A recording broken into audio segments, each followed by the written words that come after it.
Hello, team. Good morning. How are you? Welcome to the PT on Ice Daily Show. I will be your host, Dr. Lindsay Huey, here on this Leadership Thursday, which is quite unusual for me. I'm usually sharing on a clinical Tuesday, but I feel honored to be here with you all today on a Thursday, and especially because it's Gut Check Thursday. So I'll first kick off kind of telling you a little bit about what that is, and then we'll dive into the topic. So, this Gut Check Thursday is pretty special because it's a retest. So, if you've been being about it with us for a while, you've done this workout on 6/26, 2019, 7/8, 2020, and then on 9/22 in 2021. Last time I did this workout, I was with lead faculty Dustin Jones, lead faculty of MMOA, and then lead faculty in training Kristen Nett with extremity management, and this really kicked our booties. So, what it is you are going to do 10 calories on the assault bike, or 7 if you're female, 8 and 6 on the echo, and then you're going to go after max rep power cleans. And you don't finish this workout until you've reached 75 power cleans. It is quite a grind of unending fatigue, but you're going to do that in the 1 minute, and you'll rest after every round and keep going until you complete those 75 power cleans. Check out Instagram and Facebook to see how you can scale these down, because there's tons of adaptations and modifications. But this one's a doozy. It'll get your heart rate super elevated. In regards to courses we have coming up, I want you to check out ptonice.com. Selfishly, I'll tell you a little bit about some courses that we have coming up in extremity management. I will be at Bradenton Beach next weekend, and that only has one more spot left. So if you're on the fence, please grab that one spot. And then we have tons of courses that we are continuing to add, open courses to the public. I just added one at CrossFit Indoor in Fort Collins. So that will be November 5th, 6th. So would love you to join me there. But again, ptonice.com for more of our not only live courses, but online courses to check out. So today's Leadership Thursday, what is it all about? Well, I am actually going to build off of a topic that Jeff introduced us to a few weeks ago. So, Jeff spoke to us about growth and the selectively permeable membrane on March 17th, and I'll link that on Instagram for you all. And while Jeff did a nice job opening up this topic a few weeks ago, um, I'm here to tell you the rest of the story. So, today's title is Selectively Permeable Membrane, the rest of the story. But because there's more to the selectively permeable membrane than osmosis. And yeah, osmosis is rad. But we're going to finish this drill in regards to mentorship and the selectively permeable membrane, because the magic really is in the exchange between the cell and its environment. People really want to believe about that semi-permeable membrane, and as it pertains to mentorship and growth, as Jeff presented it, as all you have to do is show up, right? Put yourself in that right solution, and then the rest will passively come to you. Jeff gave some great examples of mindfulness practice, right? If you are in that environment, peace and calm will come to you. So, and just like forest bathing, same thing. Um, if you're there and show up, again, you have access to that peace. And while these are beautiful illustrations about showing up, how that passive exchange of reality occur when you put yourself in that environment, and they're great examples to illustrate osmosis. But if you think about both of those scenarios, mindfulness, forest bathing, and you put yourself there, but guess what? If your mind is filled with all that happened to you in that day, or you had a really tumultuous week, right? And you decide to forest bathe on a Friday, and that's all you can think about. That barrage of your mind is filled with that rather than the peaceful environment around you. You won't have access to that peace when you're already filled. Think about mindfulness practice. If you're intermittently on your phone or forest bathing on your phone, again, you take yourself out of that environment and opportunity for exchange. You have to bring an emptiness and a willingness to be filled in both of those encounters to fully maximize on that relationship. So people want to believe that they just have to show up, right? And that growth happens passively. But it's not quite that simple. And you can't just passively soak up the goods. It's more than just showing up. It's really a two-way street across the semi-permeable membrane when we think about the diffusion of information or relationship. Jeff made some excellent points, right? You largely become the solution that you put yourself into. And by being in that solution, you become it, he said.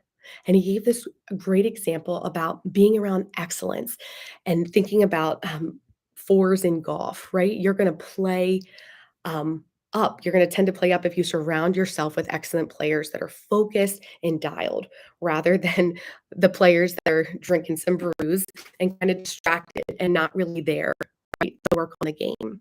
So I love, though, this idea um, of the avenue of accessing good mentorship and growth. You do have to put yourself in this great solution. But I want to unpack this environmental exchange to consider when we think about the cell, when we think about Jeff's example about playing with fours, and then when we think about the mentee to mentor scenario. So when we think about the cell, we'll get a little nerdy here and go back to biology.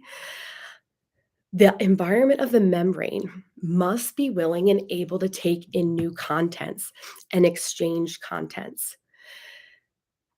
This environmental factor hasn't really been discussed, and it's really the key to this exchange, what that intracellular and extracellular environment look like and how they process diffusion. So when we think about the cell, diffusion will happen if the environment is right.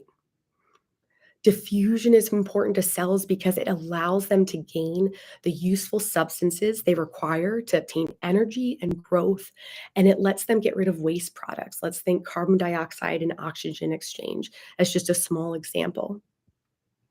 And if we contrast osmosis and diffusion, osmosis is really that flow of particles in just one direction, right? High gradient to low gradient. Thinking about, the mentor to the mentee, or the high caliber of player to the low caliber of player. Whereas diffusion is that flow of particles that occurs in both directions until that solution equalizes. In osmosis, only the solvent molecules can diffuse.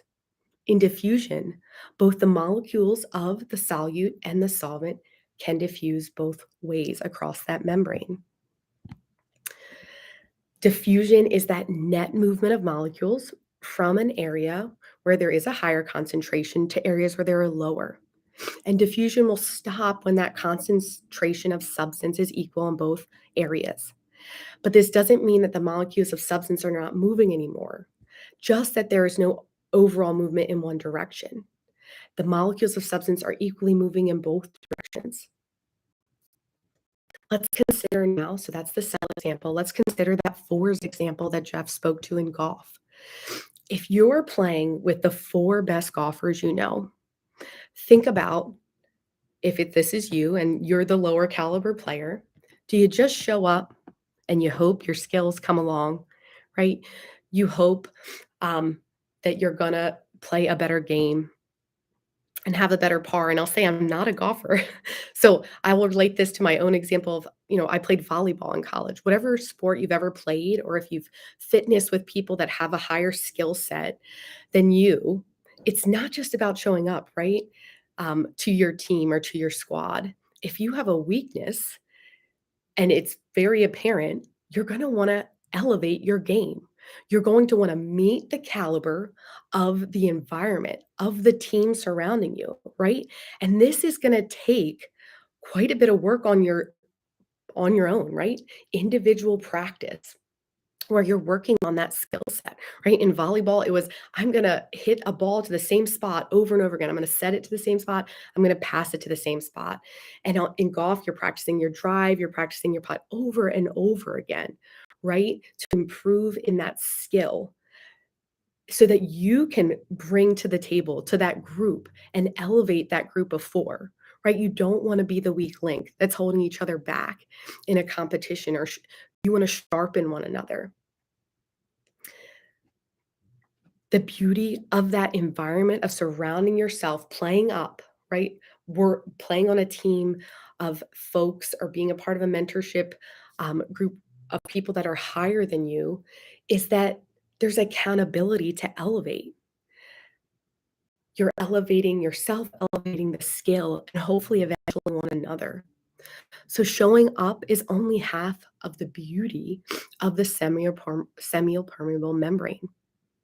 You have to show up as an environment that's ready to grow, ready to be filled, ready to have an exchange. And it involves doing the work in to do and achieve that meaningful exchange. Just like in that group of four, right? You're going to work on your skill. When we think it specifically in regards to mentorship and learning and growing, you need to not only show up, you have to show up with an ecosystem of curiosity and active engagement to what you're learning and observing from that higher caliber PT or mentor. If you want mentorship and you want to grow, it has to be an insatiable eagerness for learning and curiosity to understand how to do better in that skill. And um, it requires an exchange, right? An exchange of information to elevate one another, and really a dedication to individual, deliberate practice and application. These characteristics have to be on board to grow as individuals and um, to grow as a collective humanity of leaders in our profession. We have to demand an exchange and growth of one another. And this is really an ongoing and mutualistic process. And yes, the mentor to mentee may first start out right where that high to low gradient happens, but eventually there has to be this even exchange, right, of and mutualistic benefit. So it's not just about showing up to a place with great PT mentors and work and relying on that passive process of osmosis to hopefully attain skills the mentor has. It's the active soaking up, reflecting, practicing, airing, and then more practicing. It's this lifelong process of learning and attainment. You must be curious, open, and striving for ongoing change to maximize your membrane potential. Jeff asked, what kind of solution is your cell in? I ask, what kind of cell environment are you bringing to influence and maximize the solution? Will you rely on passive exchange, or will you engage the exchange by bringing something to the table? Thank you for letting me guest star on this Leadership Thursday. Have a beautiful rest of your day, team.